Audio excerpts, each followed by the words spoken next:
with electric dreams.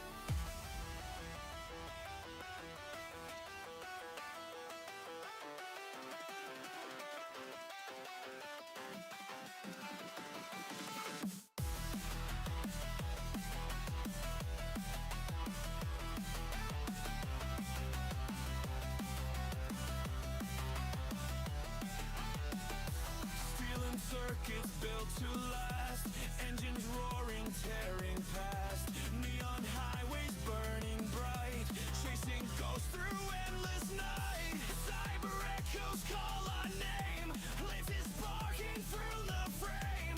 Through the grid we blaze a trail, no escape, no time to fall. Bridges rising, feel the stain, power surging through the veins, pulses racing, overload, ride the system, brace for coil.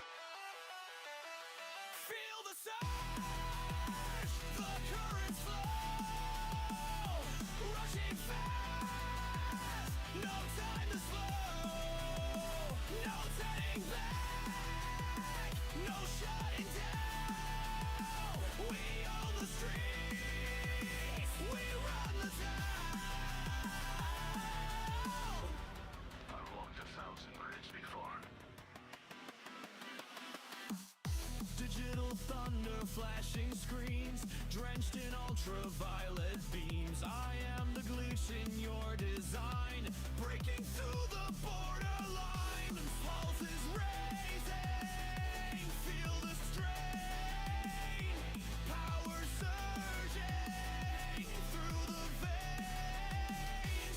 Pulses racing, broken below, off the system, rock glow.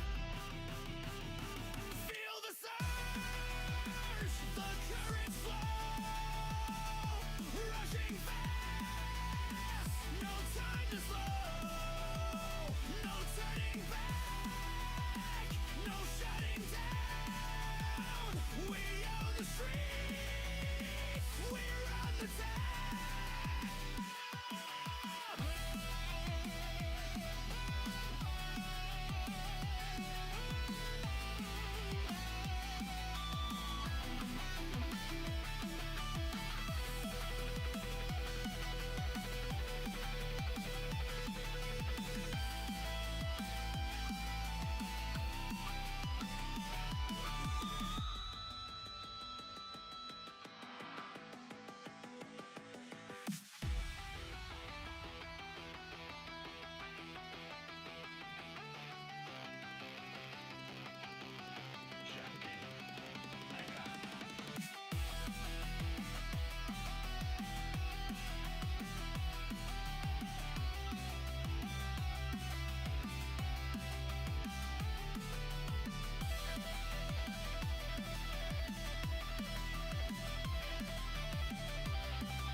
Feel the surge, the currents flow, rushing fast, no time to slow, no turning back, no shutting down. We own the streets, we run the town.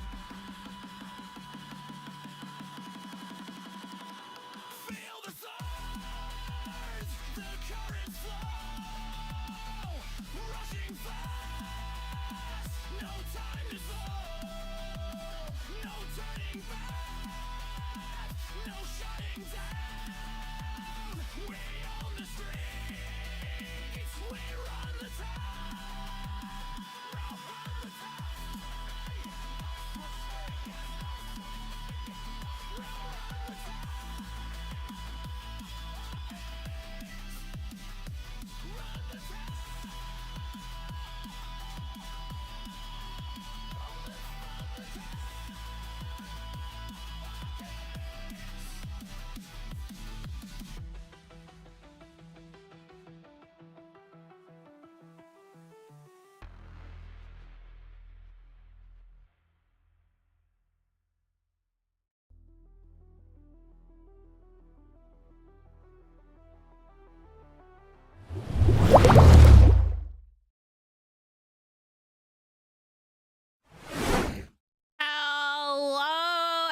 everybody. Welcome back to your class in session. By the way, I'm in your basement. I know you are. I literally saw you.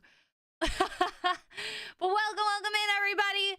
Class is back in session. I hope you all are enjoying yourselves. I'm sorry there's no spring breaks here, unfortunately, because you only have to attend one class every Friday. But how is everybody doing today? How are we all doing? I apologize. My brain is a little wonky. Also, hi guys. Good to see you. Also, hi Roxy. Welcome in. Also, I'm not a fish, okay? Gosh, we already learned about this. I'm surprised. You know what? From last class, I'm surprised we have not picked a class for narwhals yet. That's so crazy. But before we jump in, I'm a poor student. That's okay. That is okay. That is what I'm here for. I'm here to make learning fun, and then you get to have a, an interesting teacher, But yeah, just a few things I wanted to go over before we start getting class in sesh here. If you guys saw my first announcement I made, ironically, I didn't realize on April 1st. No, it is not an April Fool's joke. So it was just poor timing. I didn't realize it. I am stepping back from doing content creating full time to just doing it now as a hobby thing. Just for the fun, because I've noticed it's been I'm sad I'm going to Miss Liz. Good luck on your job. Yeah, no, I mean I'm not going anywhere. I'm not graduating. I'm not quitting streaming. That's not happening. I'm just going to focus more on enjoying what I enjoyed about streaming and content creating, rather than stressing out about it, especially right now with my thyroid being a problem. It causes me to get very stressed very easily, very emotional very easily. And, times are tough. I've noticed it. Financially, I was able to do this full time. And now financially, I'm not. And that's just a part of life. I don't want to keep begging everyone for, a bunch of, trying to ask for donations when, you guys are probably also having your own struggles and things like that too. So we're going to mostly be streaming Fridays, Saturdays, and Sundays. I do have another little part-time job. Why are we getting adverts? We didn't have them. Wait, are you getting hit with adverts right now? Oh, no. Wait, I'm gonna snooze. Okay, we're good. Yeah, I kept snoozing them. And then we'll go back. So 2 minutes and 30 seconds, we getting them again. Oh, no, I snoozed it. I snoozed it. You're good. You good. Stop snoozing. Never. I don't want to wait 10 minutes before I start streaming. Is crazy. I want you guys to hear this before we go into it. But yeah, anyways, sorry, got off track there. As you can tell, brain is blah, blah, blah, blah. But yeah, so I'm just gonna focus. I do have another job kind of lined up. I'm in the works on working on that. So I do apologize. Just cause I need to make some money, cause if I want to do stuff, obviously I need money to do things, do a lot of the fun things. For instance, the announcement I just posted literally 30 minutes ago. Don't worry, I'm here. Sorry I'm late, Professor. No worries, Con. I'm just going over a few things. So for instance, this April 9th, at 1 p.m. Eastern Standard Time or at 10 a.m. Pacific Standard Time, or Pacific Time. Sorry, it's not standard. It's Eastern Time and Pacific Time. Me and Cynical, she's one of my good friends, Cynical Bunny. We are actually going on a fun little field trip. We're going to the aquarium of the Bay. So that's in California. And we're going to be doing a little tour through there. So me and Cynical, we're going to be streaming. And we're going to go on a little date together and tour the aquarium. So mark your calendars for that. This is the first field trip that I'm going to be doing with you guys, and I'm really, really excited. Otaku Graphy is the one that got it for us. A real life aquarium. Like, we are going in an aquarium. There's going to be someone holding the camera. We're not going to be like driving around through it. Like, that would be really weird. Also, aquariums, it would be really hard to. They're going to be holding us and guiding us through, and we're going to like go through and toward the aquarium. So, you know, and I want you guys to join and be a part of this and be a part of, you know, the fun joy of field trips. I definitely want to do more of these down in the future. Especially, I would love to do more like with me going in and exploring. So my IRL self. So I won't be going there because obviously I don't live in California. I live on the opposite side. So I'm going to be virtually going there with you guys. So we get to sit there and watch all the animals, and maybe I can throw some fun facts for you guys. You know, so it'll be really, really cool to see all the animals. So mark your calendars. It's April 9th at 10 a.m. Pacific time or 1 p.m. Eastern time. So there you go. I want a penguin. But yeah, you can't have a penguin, okay? As long as I don't have to add you to the wall of graduated streamers. I looked up to... No. I'm not graduating. I enjoy streaming. It's just right now, it's really hard to try to do full time. And I appreciate every single one of you that believed that I could get partner and do this full time. It's just unfortunately the cards aren't there. It's not anything to do with you guys. It's just life in general. Back then it was, you know, a good time when, you know, everyone was sitting there, COVID, all that, but nobody's like, you know, not a lot of people are watching streamers anymore because they're working and all that. But I do have a job lined up, so I'm super excited. And it's a very flexible job, and I get paid pretty good for the day. So for each day I do it, and I can pick my dates, and I don't have to worry about it interfering with my scheduling. So that's good. That was something I was like, oh, shoot. But this one, I don't actually have to worry about it. I can just pick and choose when I decide I want to work those days versus not work those days. So I'm going to be doing a lot of that. Also, instead of my stream starting at 10 a.m. Eastern time, we're going to push it back an hour. So just a heads up. Also, TH, thank you for the follow. Welcome into Little Dolphin Army. We're going to push that back by an hour. So we're going to start at 11 a.m. tomorrow and go until 2. I feel like that's a better time for people. I feel like 10 a.m. is definitely very early versus later. No, thank you for streaming. I appreciate that. Thank you. But yeah, that's just kind of a rundown of everything for you guys. I just wanted to give you a little update because I know some people were concerned. They're like, is everything okay? Yes, everything is good. I just have to, you know, obviously I don't want to stress out about financial stuff. Yes, I have a husband who makes enough money and we're fine financially. It's just for me personally, I don't want to keep relying solely on his money and all that. So I also want to be able to, you know, put in the effort too. So I used to, and now it's just, unfortunately, streaming and content creating is just not profitable for me. As in, like, I'm not able to make money to do, like, the things that I need to do. So back to Eep, love you, your face. Yeah, Roxy, no worries. Take care. Sleep well. I appreciate you. All right, so you guys are here for the next lesson of Narwhale-U, and today we're learning about lobsters. As you can see, I changed up things. I realized I was like, yeah, I'm not going to keep using the same kind of like background for the PowerPoint slide. I want to be different. I'm going to try to make it a little more unique, different, all that kind of stuff. So yeah. So we're learning about lobsters.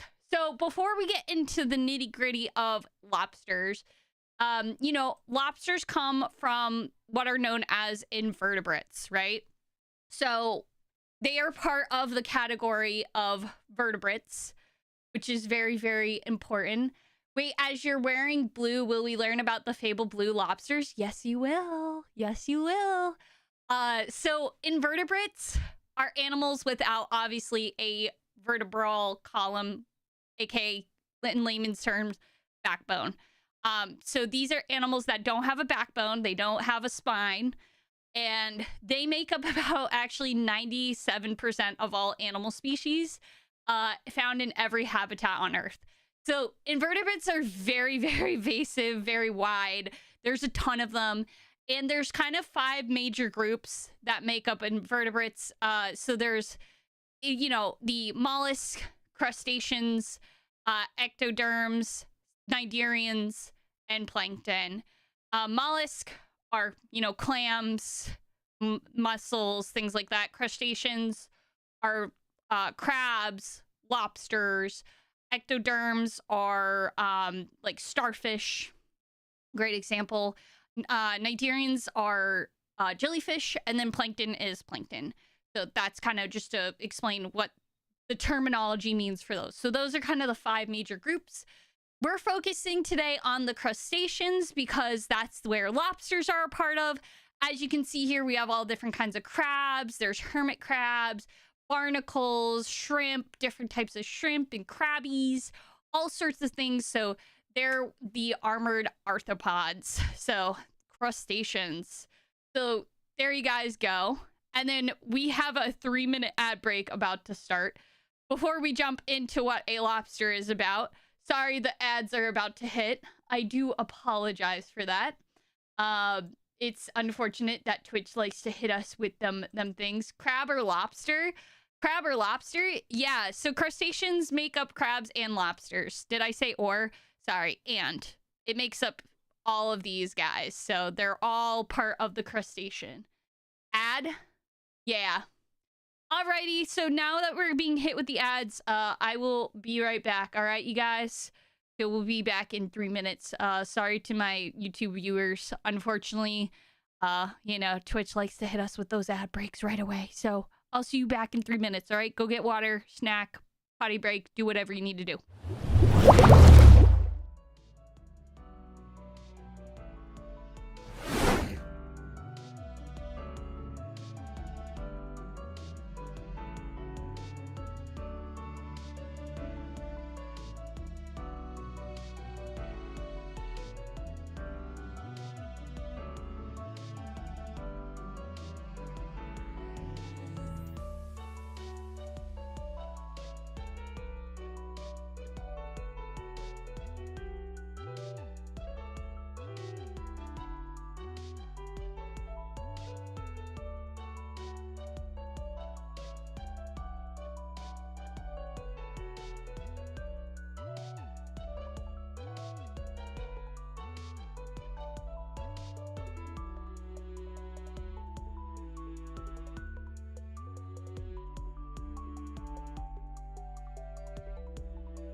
Alrighty, are we all back from the ads?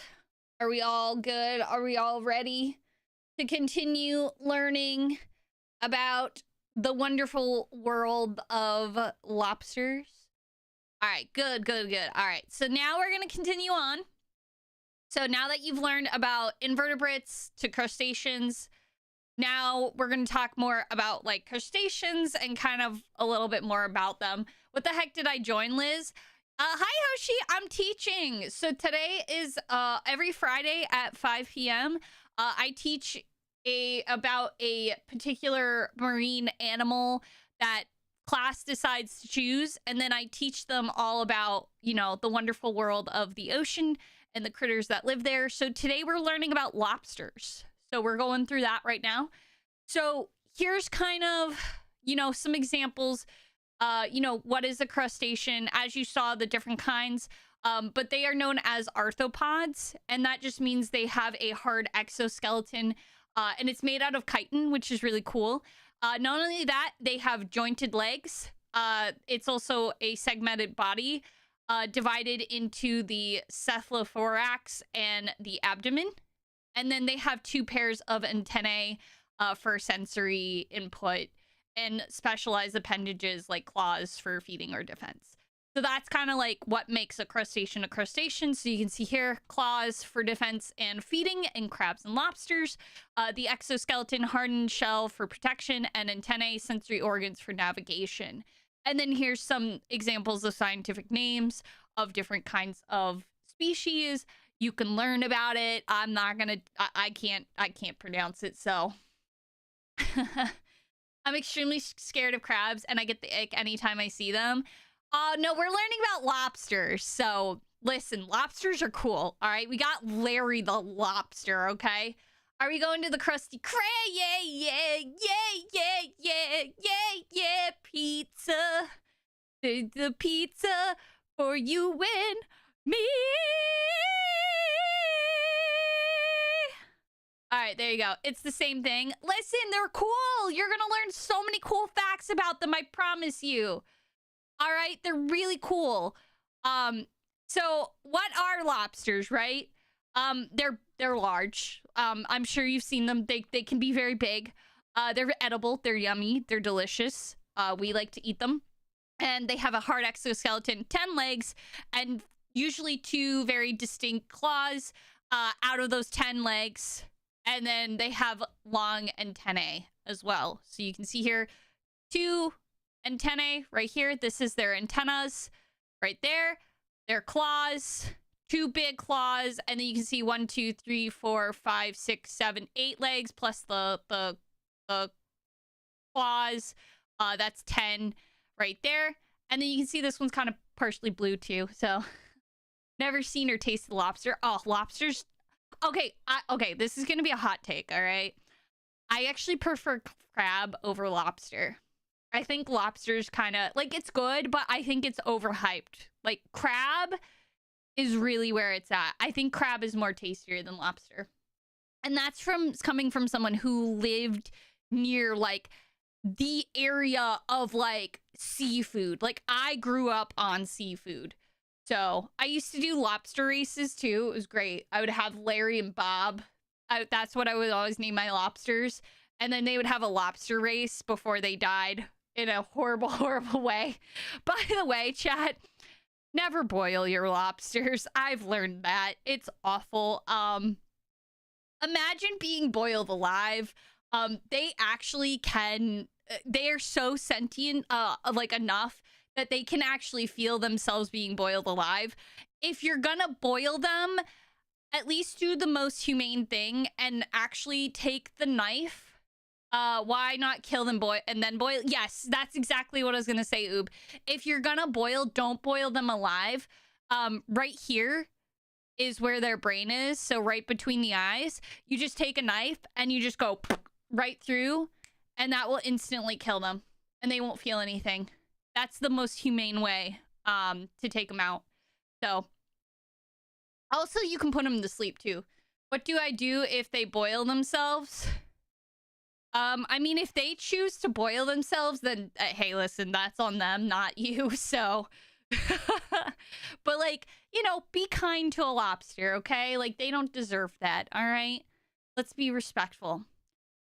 How many species of lobster are actually out there? Believe it or not, most people only know 2. They know the Maine lobster and the spiny lobster. So Maine lobster is usually found north of the US, And then South US is the spiny lobster, and they usually have like spiny lobster actually is not as tasty as Maine lobster.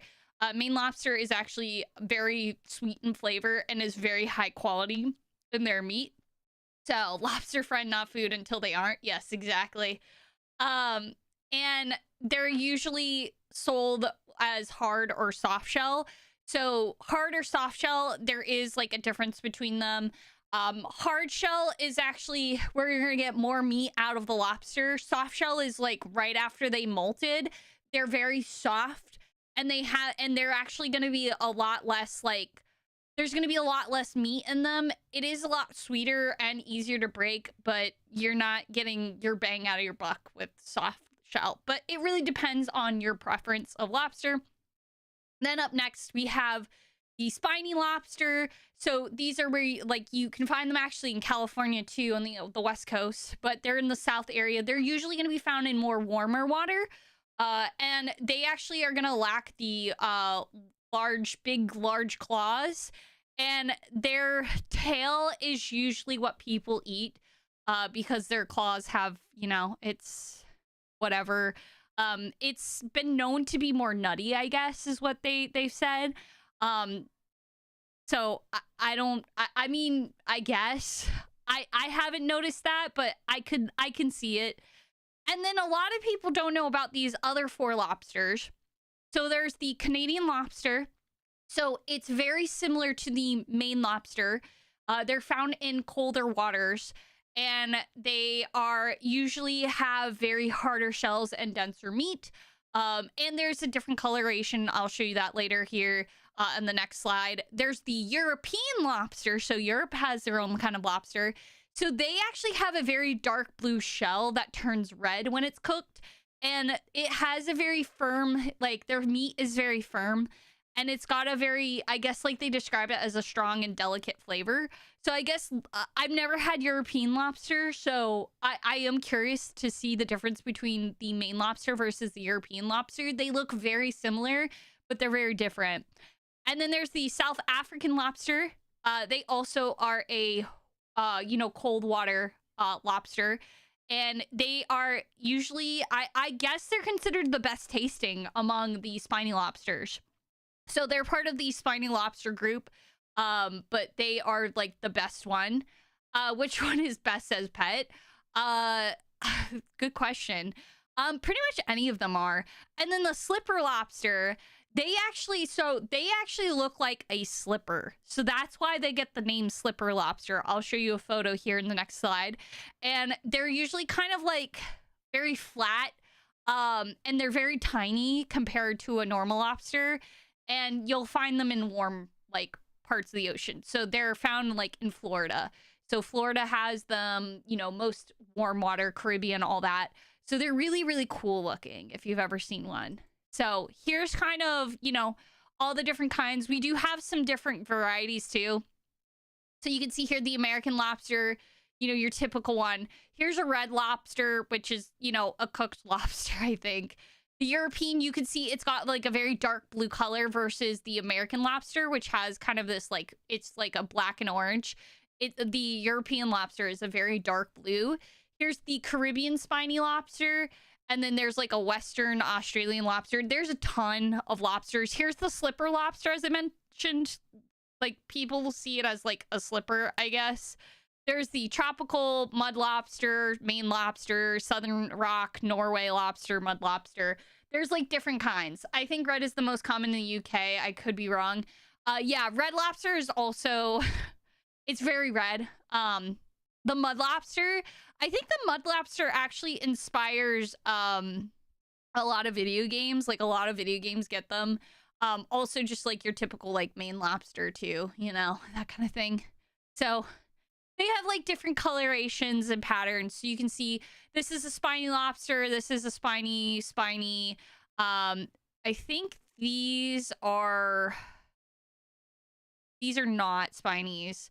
And then there's just like your typical, the Maine lobster as they call them. So believe it or not, lobsters are actually not naturally red in color.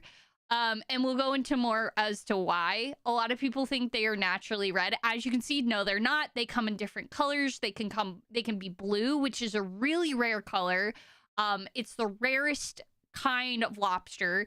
They come in light yellows, greenish browns, grays, dusty orange, calico, spotted, and they only turn red when they're actually cooked. And the reason why is because the heat from the water breaks the bond between the reg pigment, which is acetophenophin, I don't know how to pronounce that, and the proteins in its shell. So the reg pigment and the proteins in its shell, it breaks that bond.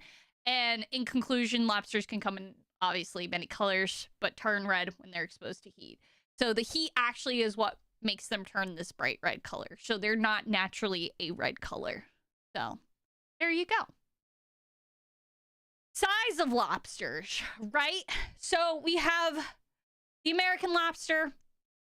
It's the would Larry taste different from normal lobsters due to him lifting? Probably. He would have a lot of meat on him, actually. Like, look at those big meaty claws on him. The body, you could kind of get some meat out of. The only issue with him is he only has technically 4 appendages. His tail would probably be, it's kind of small, so he probably, his claws would probably be the most tastiest off of him. But anyways, about the size. So we have the American lobster. This is considered the heaviest crustacean in the world. These guys typically range from 8 to 24 inches. They can weigh about 1 to 9 pounds. There have been recorded ones of over 40 pounds or 44 pounds is the biggest record of all. So, and for them to get that big, it's like crazy. And we'll go into like how crazy that is. Dire crawfish, yeah. Bring in the dancing, oh my god, Stitches, I'm so glad you brought that up. Bring in the dancing lobsters. Then we have the European lobster. They are very similar in, you know, similar to the American lobster, but they're going to be slightly smaller. They're actually slightly. They average around 9 inches or 230 millimeters. They can grow up to 50 centimeters plus. So that's kind of their facts. What's a carlfish? I don't know what a carlfish is. So I will have to look that up, believe it or not. Southern rock lobsters, you may have heard them called green rock lobsters. They're like the longest lobster species, so they're very long. Spiny lobster doesn't have claws. They can be long but not as heavy as the American lobster. There was not really a size for those last two. I don't know why.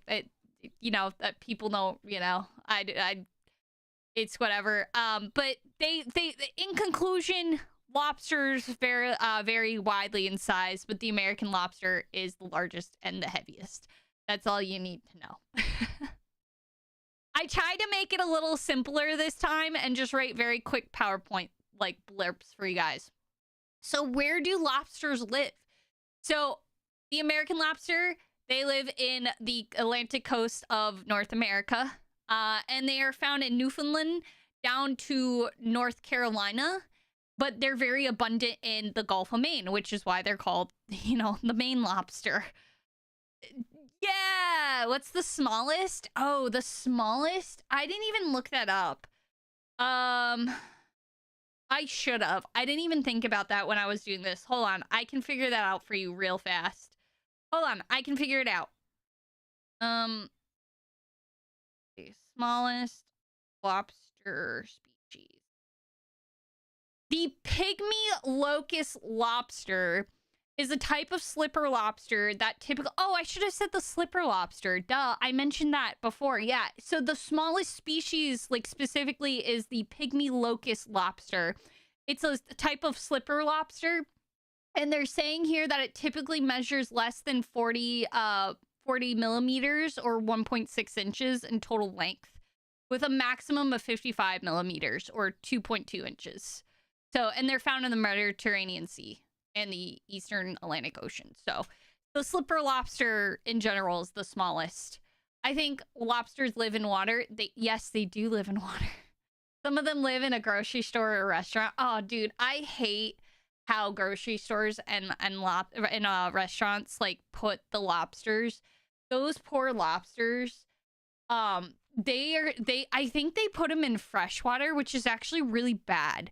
That's why if you notice like a lot of grocery stores or restaurants, like a lot of the lobsters are dead.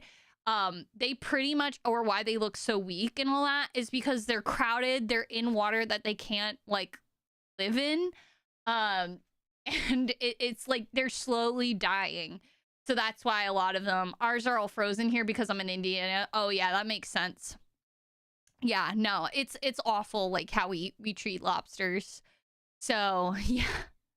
And then as I mentioned, sorry, off topic there, chlorinated lobster. Oh god. Home of the no lobsters. That makes sense. That's okay. I get you on that. So the American lobster mostly going to be found in the Gulf of Maine, but they're found in the Atlantic coast of North America. Spiny lobsters, they, as I mentioned, they inhabit warmer waters. So they're going to be found mostly in the Caribbean, Florida.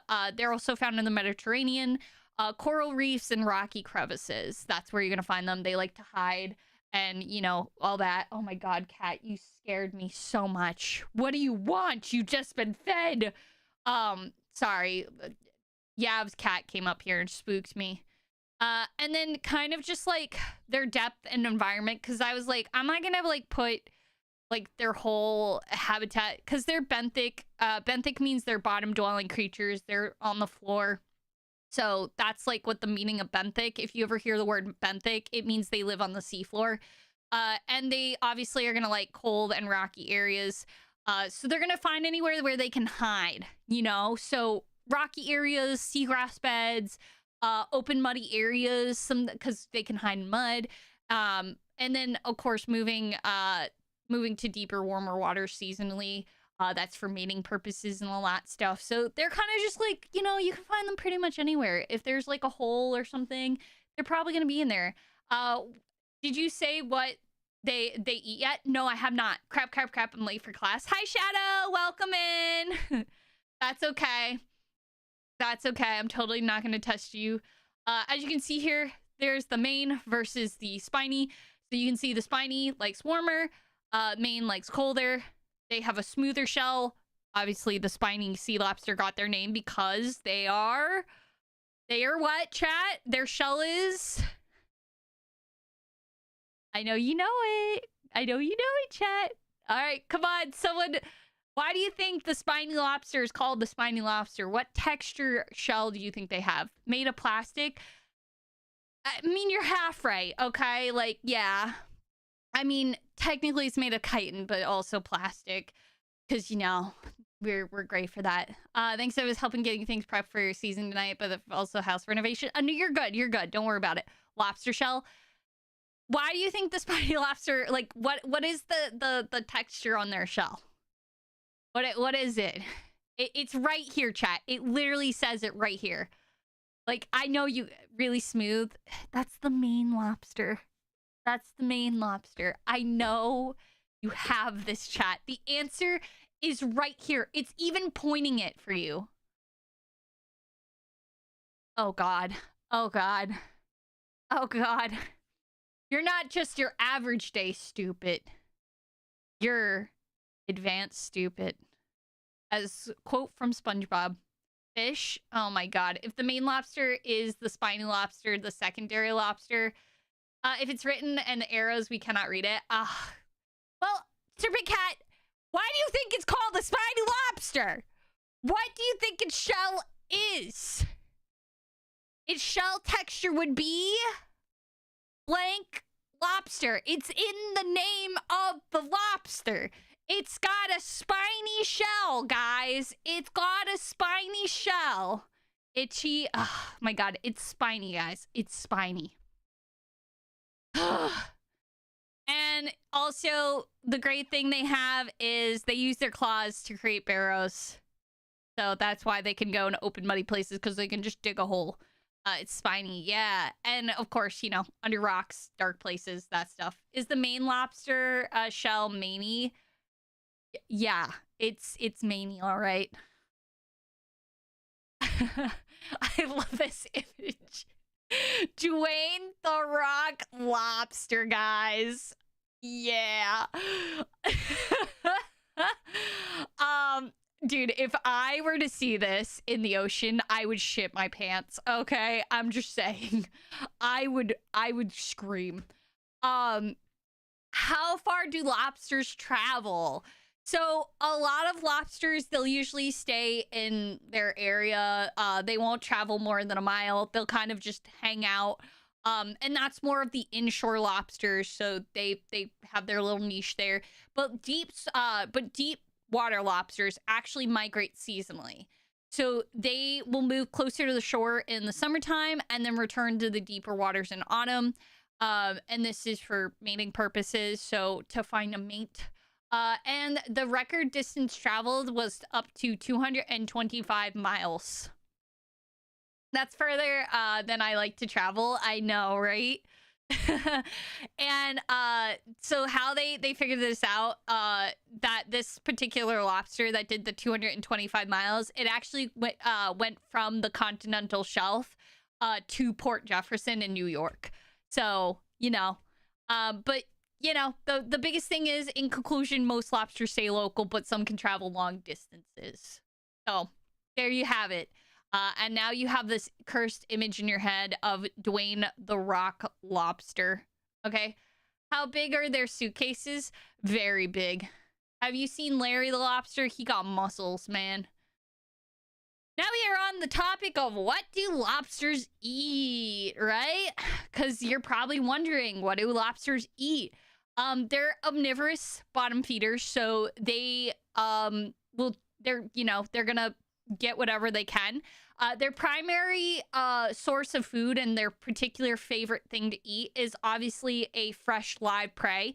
And these guys will hunt at night because that's usually when a lot of these animals will come out, because it's the safe time to. But there's a lot of animals that know how to hunt at night, so that's what they'll do. What is this special move? The People's Claw? Yeah, exactly. I want to try sea urchin. Sea urchin's pretty good. It's pretty good. So what they eat is like crabs, clams, mussels, sea urchins, starfish, small fish, and marine worms, believe it or not. And they're opportunistic eaters, so they'll eat like algae, marine plants, detritus, which is like poop and stuff, and carrion, and also practice cannibalism. So if food is really scarce, they will commit cannibalism. So if there's like a lot, yeah, they will actually eat. That's like their least favorite thing. They will try not to. But if food is very scarce, they will start to commit that.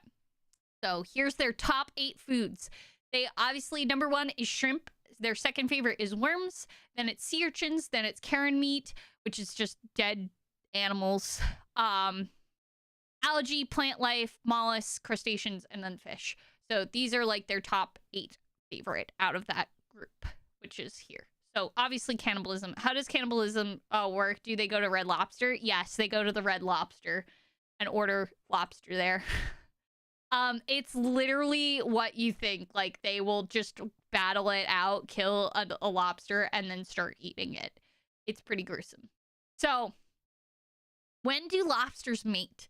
So the female lobster will usually mate right after they shed their shell. So when they're in their soft shell stage, so that's when they do.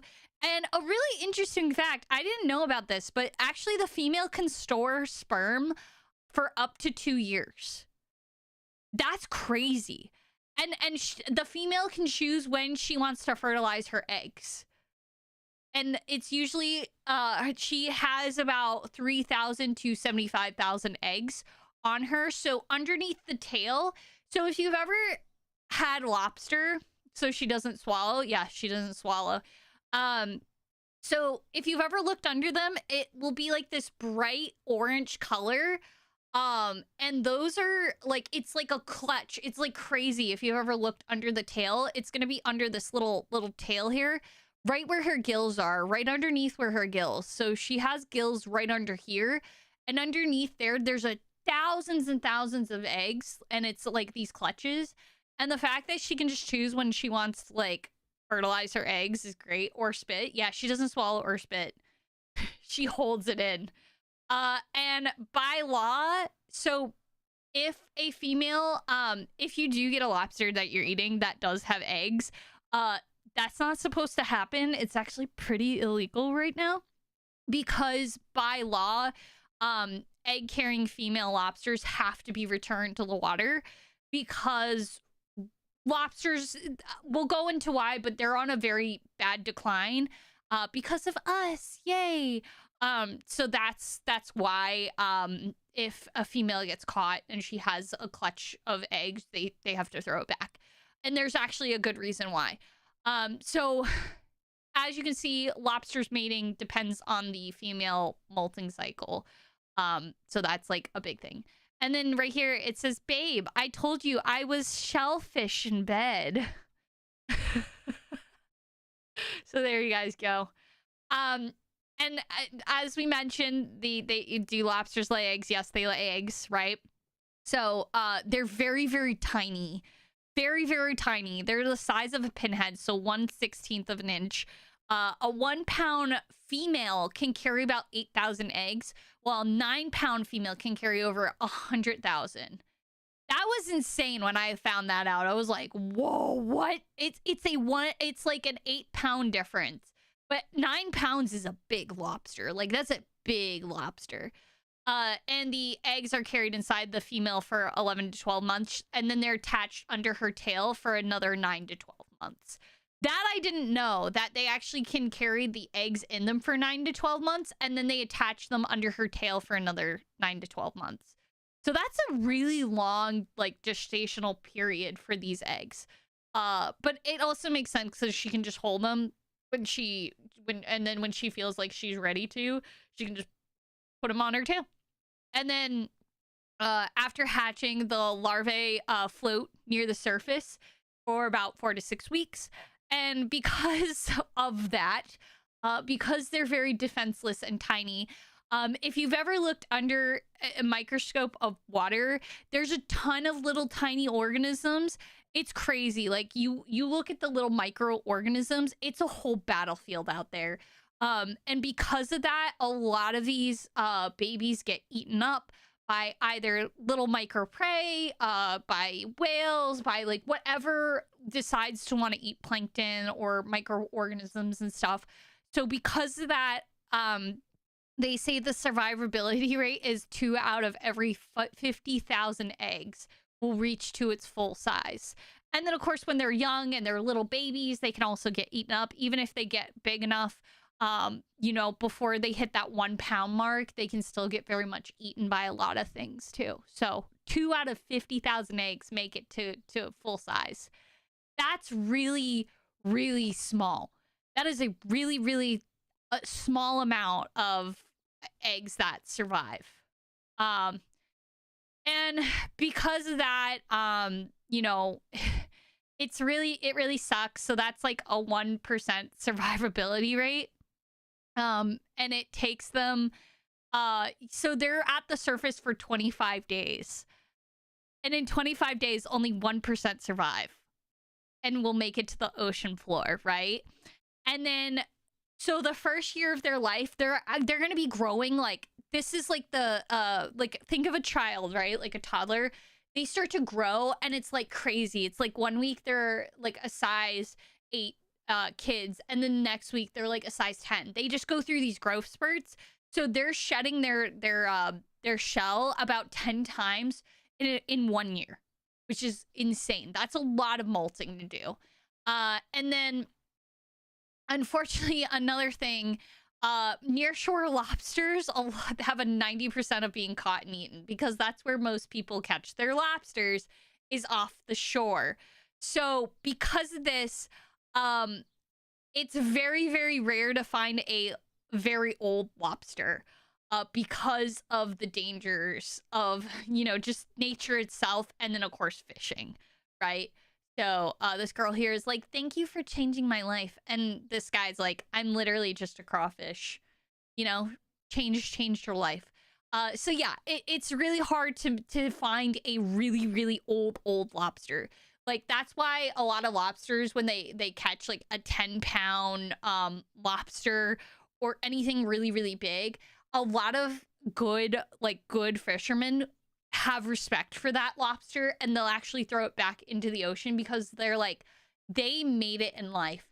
They got through that 1% survival chance, and a lot of them will not. And especially once they get too big, their meat is actually kind of gross anyways. It's not as good as like the 1-pound lobsters. So that's why you don't, ever. They also threw back the blue lobster because in the UK, because they think it brings them luck. Yeah, so blue lobsters are also super rare, so a lot of people will not catch them, or they catch them and then they'll throw them back in because it's like a 1 in a million chance of them being blue. And a lot of like research, I know they had a blue lobster at the Woods Hole.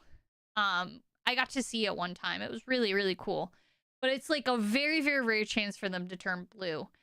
I forget the reason why they turn blue, but so is the number of lobsters dwindling? Yes. So they are bouncing back. So they are bouncing back, which is good. But unfortunately, the reason why they started to decline and it got really bad is because we overfish so many lobsters. Like, we didn't have any rules or regulations put in place. So they were catching females with eggs. They were catching like any lobster that they could get, right? And because of that, their population severely declined. And I remember there was a time where it was like really expensive to buy lobster. But luckily, conservation efforts have made it very possible, and they are starting to have a comeback, which is nice. So they have a bunch of rules in place. So lobster smaller than 3 1/4 inches. So the carapace length, so like it's from head to tail, they have to be returned to the ocean. They're too small. And then these are called shorts or sublegals. That's like the terminology they use. This fisher guy caught half red, half blue, half male, half female. Oh, I know who you're talking about, Con. Yes, there's like a fisherman. He also posts on YouTube. He's like a lobster fisherman, and he shows like, and he takes the barnacles off of them, right? I love that guy. And then he'll give them like a fish to take with them to eat. So yeah, so that's like what they call their terminology. Obviously, egg-bearing females must also be released. Traps must include escape events so small lobsters can leave. So a lot of traps used to never have escape events for small lobsters.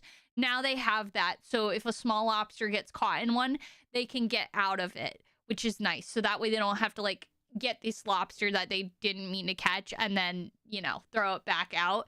So that way it can just walk out if they need. Also, traps have biodegradable panels to prevent ghost fishing. So if traps get lost out in the water, eventually the panels will snap off and break, so then they can be free.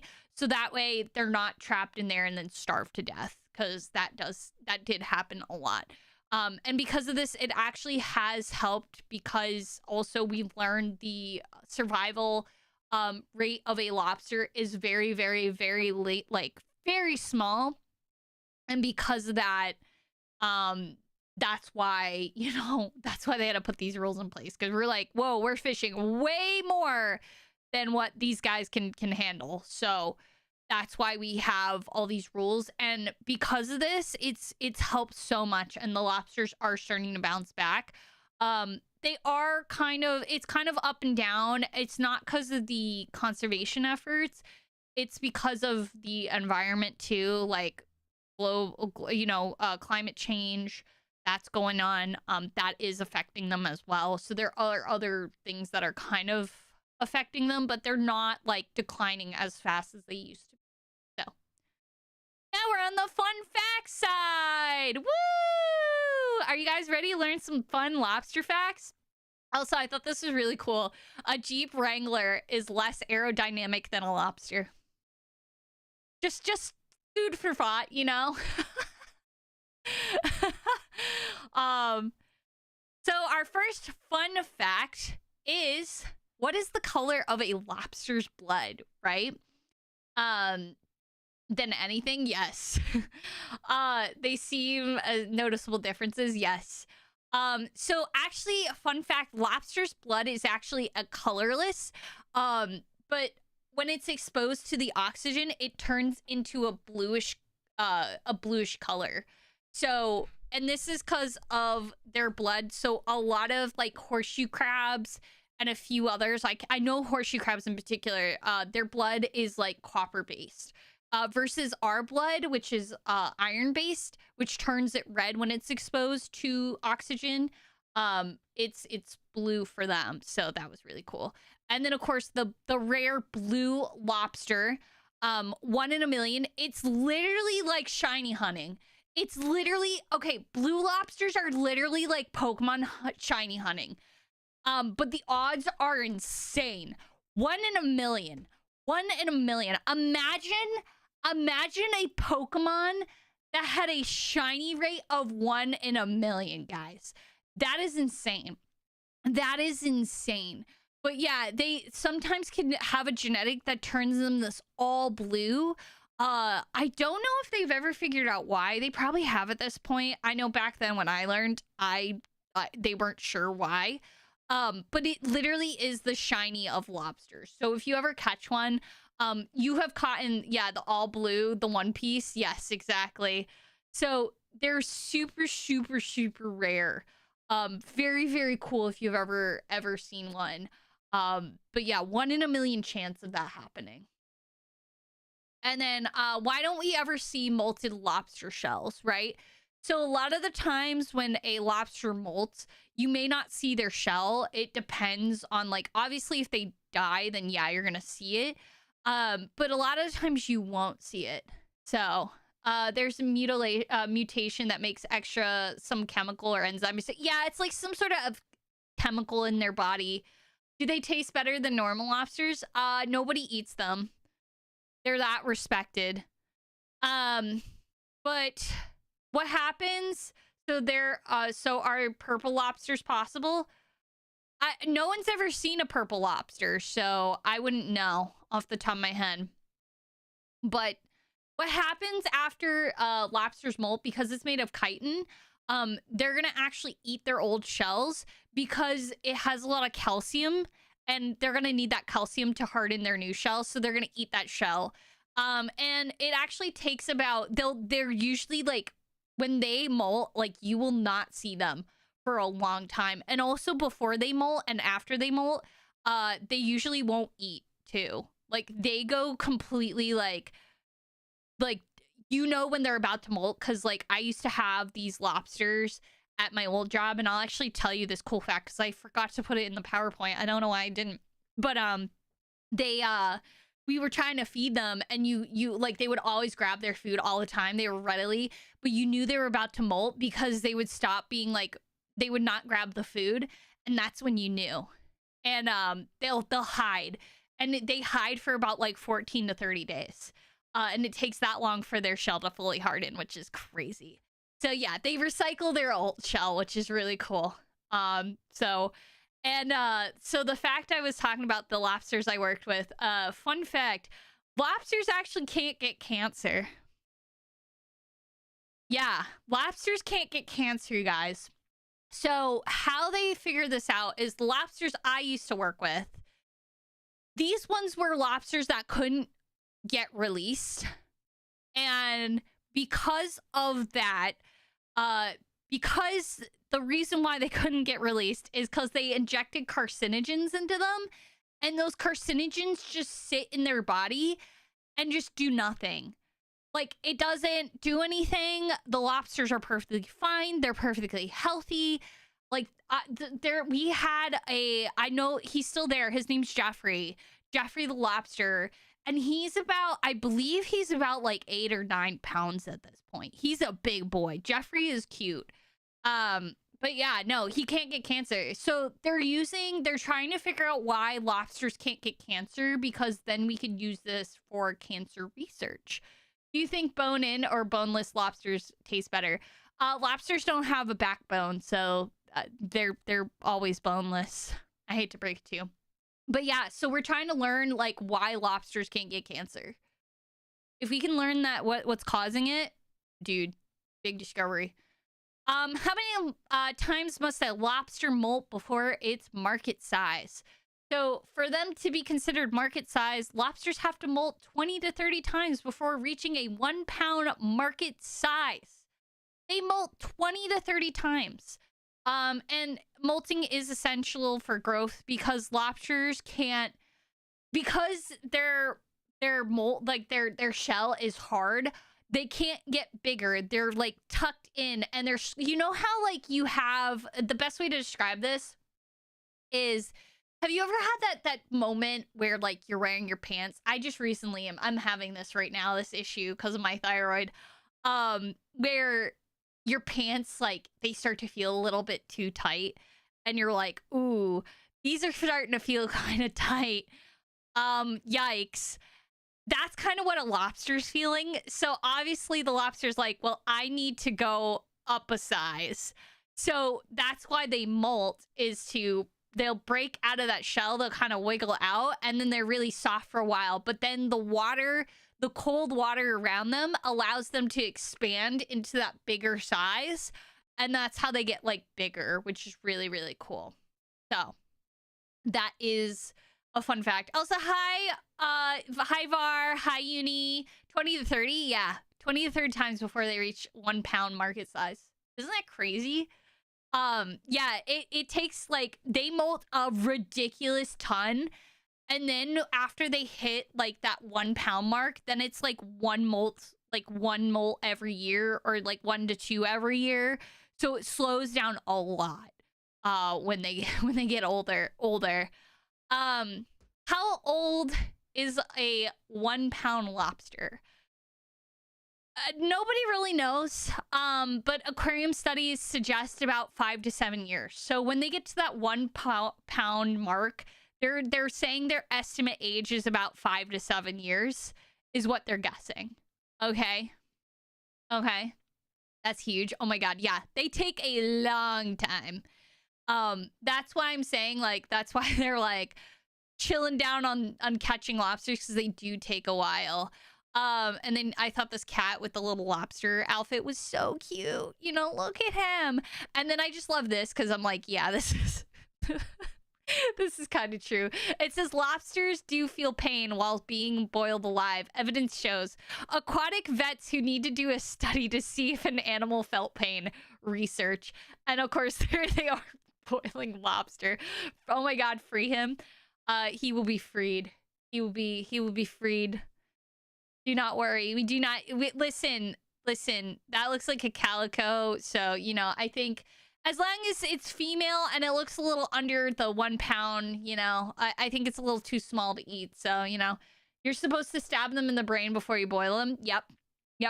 That is true. Now you have to stab them in the brain before you boil them because they actually can feel pain. That was that was like a few years ago they found that out, and I was like, Bob and Larry! We used to eat them all the time, boil them alive. Now that explains why the crab, when we did a crab pot thing when I was like really little, one of the crabs jumped out of the boiling water pot, and I feel bad now. Now I know they were screaming in pain. Cries. That one tried to escape but got caught and put back into the boil. Oh, it's awful. It's horrible. Crab jump. Yeah. All right. Do lobsters have teeth? Fun fact. They do actually have teeth, but it's actually in their stomach, not on their mouth. That is super cool. And because their stomach is, their anatomy is really weird. So their stomach is actually really close to their mouth. So it's really weird. So the food is chewed in the stomach and then between 3 grinding surfaces. So they have 3 different ones. It's called the gastric mill. So it functions like molars. That's the best way to describe it. So they grind their food internally using stomach teeth. So they have stomach teeth versus jaw teeth. That's the best way to describe it, is like it's stomach teeth, as I like to call it. So so they technically have teeth in a way. They're kind of like cows, like the different stomachs, or but yeah, they have. I like to call it stomach teeth. But yeah, I thought that was a very fascinating fact. And then the big question. I know a lot of you guys are asking this. Are lobsters immortal? So lobsters are technically not immortal. So they're kind of way. So the reason why we consider them like immortal is because they avoid the typical aging. Sorry, you probably can hear my thing squeaking. But they avoid the typical like aging process of like most animals out there. So they usually will die from a lot of external factors. So a lot of the times they die from molting exhaustion. So they get so exhausted from trying to molt. Especially molting can be especially when they're bigger, can be a really tough task. And if they can't molt properly, they can actually die from it. So a lot of like big lobsters, a lot of people, especially in aquariums, when they're about to molt, they'll actually go in and like help the lobster, like try to like have a clean molt, because it gets a lot harder, and eventually they can just like get stuck and die from it. There's like shell disease, sorts of diseases, things like that can kill them, and of course predators, right? So they have a really cool like thing with their cells. So their cells just divide indefinitely. So eventually they have too many cells that they can't actually survive, because like, think about it, right? Think of like a lot of humans, like the taller, like a lot of the really tall people, like the 7-foot or 8-foot people, they eventually couldn't survive because their body couldn't handle it. And that's the same with these guys, where the amount of energy that demands for growth, it gets too much. Like that can be very like they would have to eat way more, they would have to do stuff, like it's crazy to keep that energy. Assuming they had molting help, they could be immortal. Yeah, I mean, they could technically, yes, but also like there's a lot of other factors. So like disease, predators, that kind of thing. So it can eventually come to a point where it gets too much for them. So why are they functionally long-lived, right? So what is the cell that allows them to divide indefinitely? It's called telomerase enzyme. So it's just cells that continue generating. So, and then really crazy, a really cool thing too. So unlike us, so like for instance, I'm 30, my metabolism's starting to fall. Probably my fertility is gonna go down, like as much. Actually, I don't think it goes down much right now. And the strength. Obviously, as we get older, strength, fertility, metabolism decline. They actually don't have that issue. They're still good. Like, they're still good. They can still reproduce. They still have a great metabolism. Their strength doesn't change. Like, they're good. And they have been learned to live to 100 to 140 years. So that is insane. And unfortunately, wild lobsters often live less. So they usually out in the ocean, they only live about to their 30s to 50s. Males is 30s, females is 50s. Of course, the female lives longer. Since lobsters cannot get cancer, what does radiation do? Nothing. Nothing. Oh, you mean like radiation on them? I don't know, actually. That's actually a good question. But yeah, they die to like natural causes. As long as they can live to 100 and 140 because of human. At 40, fertility drops like 5%. Yeah, I was gonna say it doesn't drop for a while. So why do lobsters still die then if they're technically immortal, right? So they lose energy a lot faster during shell, like the molting process. So because of the exhaustion of molting, you know, that can take a lot because it's a lot more shell they have to try to get rid of. I mentioned shell disease, failure, shell failure. So, you know, heavy shells or prolonged molting can be fatal. Predation, sharks, seals, and humans.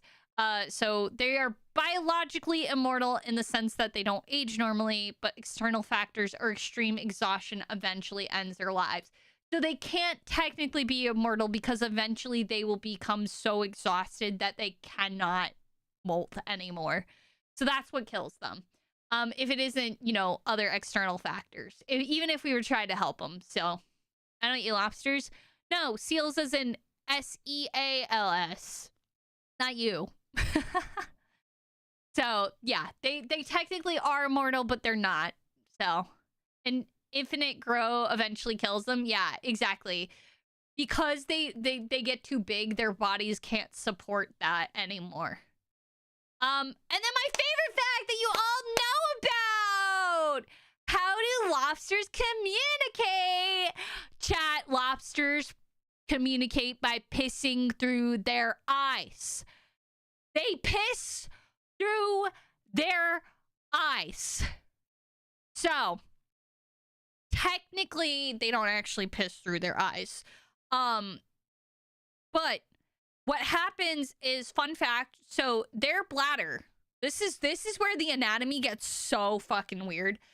As I mentioned, like the fact that they have stomach teeth, this is where it gets really weird. Their bladders are right under where their brain is. I'm just saying. Their bladders are right near their brains, right? Under their brain. And then they have these little tubes that come out and are like, they sit right under their eyes. And that's the little nozzle where the pee comes out of. And when they, and then they actually create pheromones. So these pheromones will mix in with the urine and then they can shoot it out of these little nozzles up to 7 feet. 7 feet. It goes through their urethra. Yeah, exactly. So they have so the pheromones could mean one of three things. It could talk about social status. So like, am I the underdog or am I the alpha, right? It could be about sex, which is like, you know, hey, are you male or female? Mating readiness. So like so males, here's kind of how to describe it, right? So, and there's the glands from their antennae. So, they're called nephrophores is the terminology for it. So what happens is when males have their own little area, they'll actually sit like out towards like the whole of their home and they shoot the urine out and it will go down a certain direction that they want it to. And if there's males in the area and they're just like, hey, get off my turf, and another male's like, I want to fight you, which that's also another way they pay in each other's faces to be like, hey, I want to fight.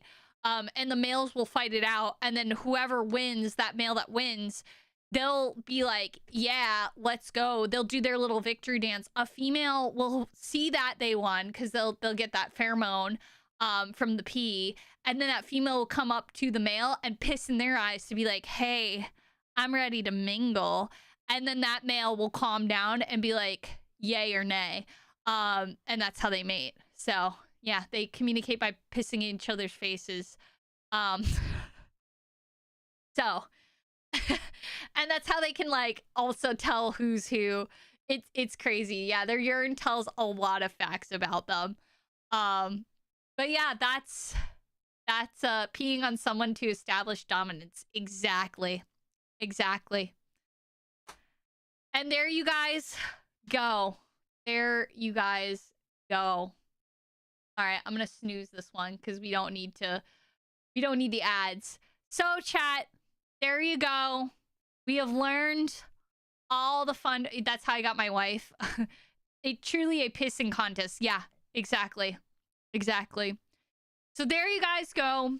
There is your facts about lobsters and the wonderful world about lobsters. Was there anything in particular that you thought was really, really cool that you learned about them today? Like, was there anything that like stuck out to you where you're like, whoa, I didn't know that?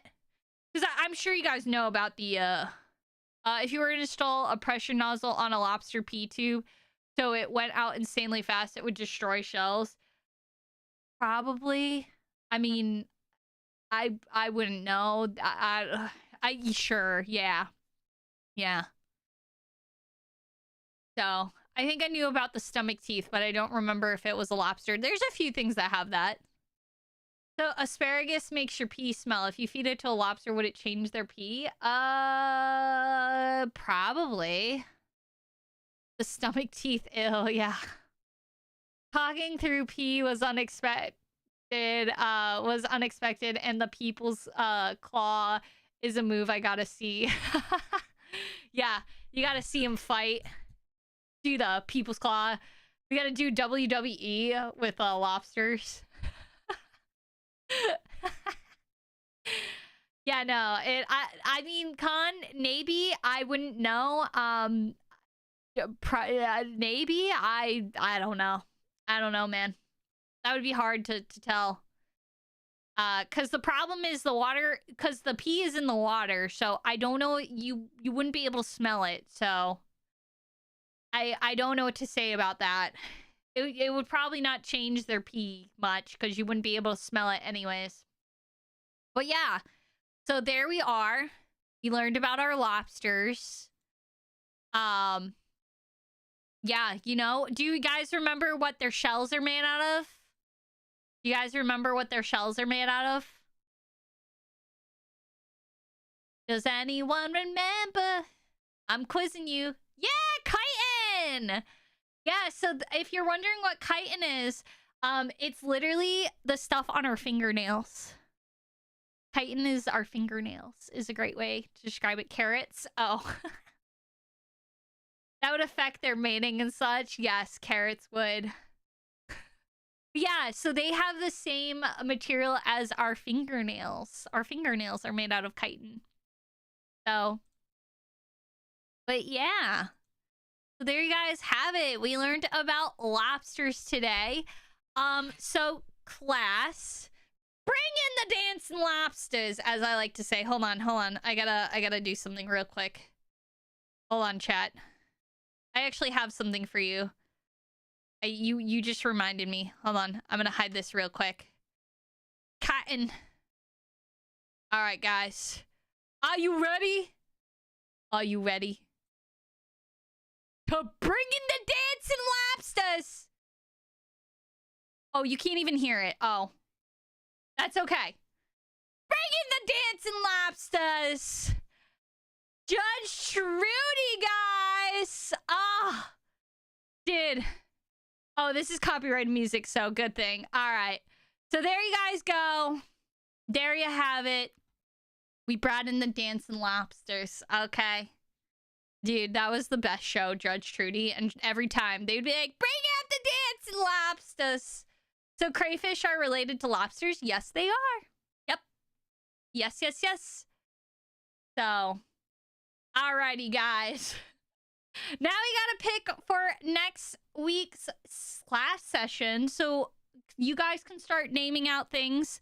It doesn't have to be real life animals. If you want to learn about, like, I don't know, the Reaper Leviathan from Subnautica, you can throw that out there. Or you're like, hey, I want to learn about the Pokemon, you know, the Pokemon world. Like, what are each aquatic Pokemon based off of, right?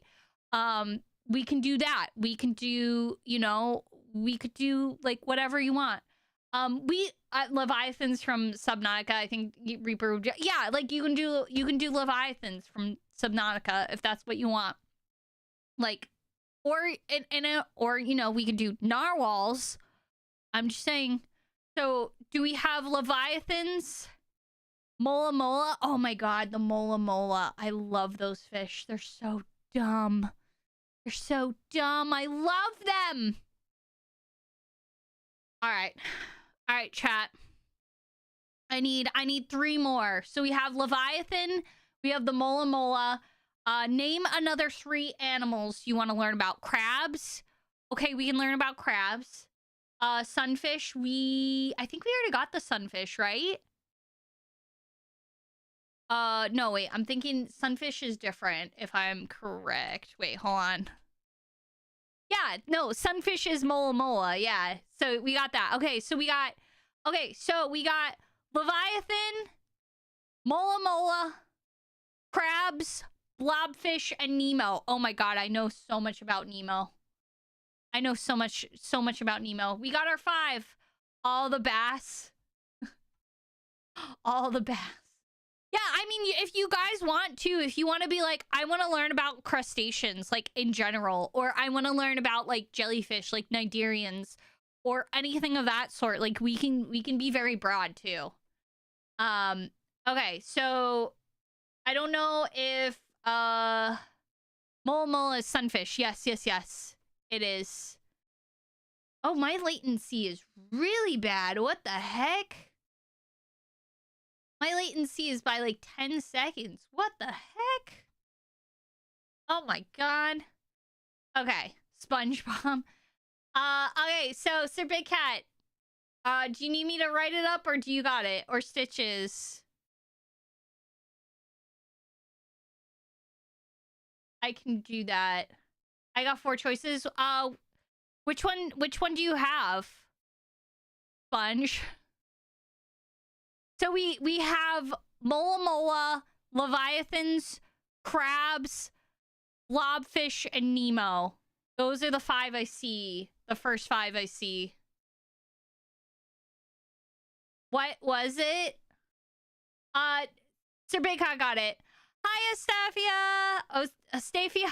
Oh my god, I can't say your name right. Oh my god. Hi. Hi, Astafia. How's it going? Narwhals swimming in the ocean because they are so awesome. Oh, because they are so awesome. I know how to sing that song. I messed it up. How's it going? Welcome in. We just finished up class today. All right. Oh, shit. Oh, I can't dismiss it. All right, guys. Vote for what you want to learn about next week. We have Leviathan, Mola Mola, aka Sunfish. We have crabs, blobfish, and Nemo. It's going well. How about yours? How about me? I'm good. I'm good. I'm doing great. I'm doing Gucci. Now, for tomorrow's stream, do you guys want me to do Stardew Valley? Stardew Valley. Stardew Valley, or would you like me to do Expedition 33? I'm thinking about doing Expedition 33. Stardew. I know I said Stardew. Stardew. Krusty Krab pizza is a pizza for you and me. Expedition 33. Okay. I was thinking about doing Expedition 33 tomorrow, and then we can do Stardew Valley for Sunday. Holy moly. Starmy Valley, yeah. Stardew Valley! Can't go wrong with Expedition 33. Yeah, we gotta continue that. I completely forgot. Oh my god, Leviathan is winning. Alright, so I gotta... Oh, dude, I have to look at so many videos about the Leviathan and, like, the history and learn the lore of... Oh, god, that's gonna be fun. I might just, like, play a bunch of videos about it. The lore of the Leviathan. Have the game experts teach you all about the wonders. But, okay. But we are gonna get hit with ads here soon, so I do apologize right before stream ends, so I do apologize for that. Imagine if Liz used Z Frank videos about the wildlife. I need to check that out. I do want to. I am planning on starting doing some reaction like make some reaction videos where we go through like a bunch of people's videos about like marine life in general, and then, you know, as the biologist I could be like, yeah, that's true, or maybe I could learn something and I'm like, what? Or, you know, I could be something like completely actually fake and I'd be like, yeah, that's BS, that's bullshit. Maybe I'll do my React Saturdays. And then we can game on Sunday. But yeah, Leviathan looks like it's winning. Wow, this is like the first time I think I've seen you guys all kind of like vote for one thing instead of it being like a difference. So Liz, if you do a whale lecture, can we all chip in and make you do the whale talk for the whole lecture? No. Because then nobody will want to watch me, okay? Nobody will want to watch that stream. Everyone gets annoyed when I do the whale talk. It's like bad. It's bad, okay? Okay. It gets banned. We ain't doing that. We ain't putting poor chat through a situation. They don't need to hear me going and going crazy, okay? I watched that. Oh my god. Of course you would. All right. All right, we got the ants. So I'll just talk with everyone right now. While the ads are playing. Oh yeah. To my non-subscribers, we can wait for the ads. Ugh. But how's everybody's day? I hope you all enjoyed class today. I hope you've been enjoying my classes. And you know, sorry, I'm like trying to do 5 things at once right now. Hold on. I do hope these classes are actually a lot of fun. I know like teaching can be kind of meh. I'm still trying to like figure it all out and try to make it a little bit more entertaining and easier to like understand. Because I get it can be very, very difficult. All right, so we have Leviathans. All right, we'll do Leviathans. And yeah, just you guys don't forget that next week, so day 6. Oh. So at on Thursday, so at 1, so Thursday at 1, we are going in and going at God, I can't talk. At 1 p.m. on April 9th. Sorry, my brain is really bleh right now. That is when we're going to be doing the Aquarium of the Bay, where I will be going around and touring and having you guys come along and, you know, having Cynical with me as well. Both of us are going to be streaming together and we're going to be going and touring the aquarium there.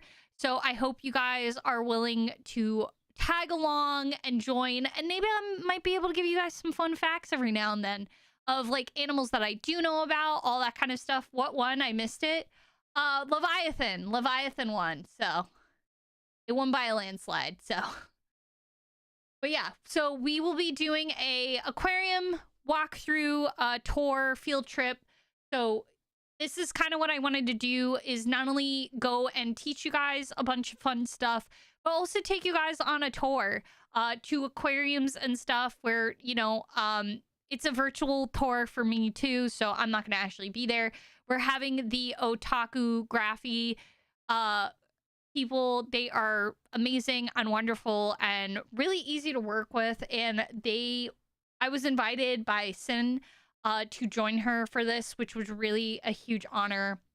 and I get to do something I've never done before. So it's gonna be really, really exciting. And I'm super, super excited to show you guys kind of the aquarium. You know, I'll have the whole screen, and then I'll be in the corner so you guys can look at the fish and stuff. And who knows what we're gonna see there? You know, I'm super excited to see what animals we're gonna run into, all that kind of fun stuff. So yeah, but Leviathan has won. So we are now gonna end stream since the ads are now over. So remember, guys, at Thursday next week, April 9th at 1 p.m. Eastern Time or 10 a.m. Pacific Time, I'm going to be on a tour with Sin through the wonderful Aquarium of the Bay Aquarium in, I believe, California. I think it's in San Diego. It's somewhere in that side. I don't know quite. I might be wrong. But it's based in there. So I hope you all will join along for the ride for that. And then we are going to raid. We're going to raid into Nello, my boy Nello. He's awesome and amazing. And he's playing some Left 4 Dead. So we're going to go and raid him and give him our appreciation. And I just want to say thank you, everybody, so much for joining me today. And I hope you learned a lot about lobsters and all the wonderful animals. And we're going to be learning about leviathans next week. So I hope you all are ready for that wonderful ride. And have a good one, everyone. Have a wonderful day, evening, and good night. Bye, everyone.